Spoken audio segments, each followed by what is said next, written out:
Hey, it's Clay Trader, and this will be a video chart on ticker symbol PPHM. We will take a look at the 30-minute time frame.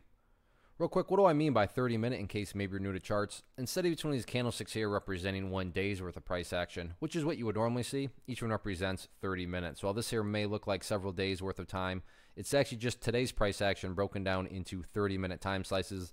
I like to do this time frame. I think it does a good job of telling the quote-unquote story of the price. And in this situation, makes mapping out a very logical question quite straightforward.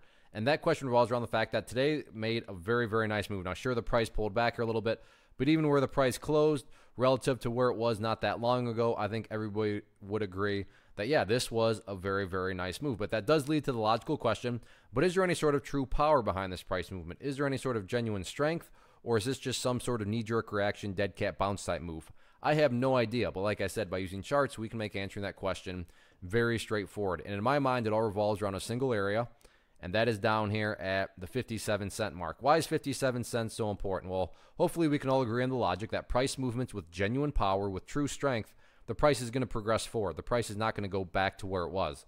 I'm assuming you're saying, hey, thanks, Captain Obvious. Of course, if a price movement is truly strong, it's not going to go back to where it was. So with that in mind, think about 57 cents.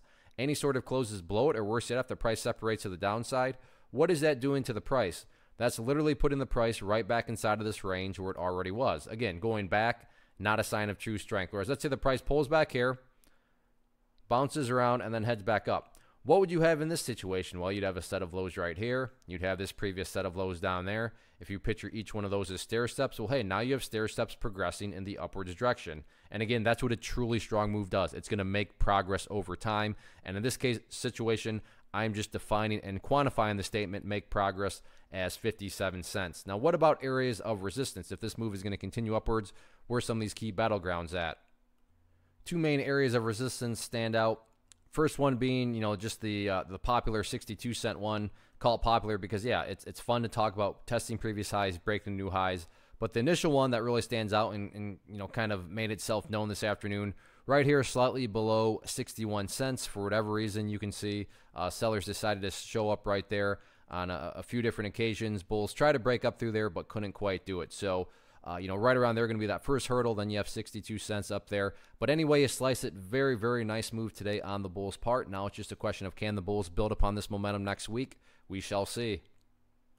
One of the biggest questions I get is, hey Clay, how do you find the stocks that you trade? So what I've done is put together a free resource guide where I talk about the tools that I use to locate stocks that I find interesting and think may have potential. So if that sounds like something that could add value to you as a trader, then click on the image that is up on the screen right now and I will email you the guide. The guide itself is very short and to the point, and best part, it's completely free. Thanks for watching the video. Let me know if you have any questions.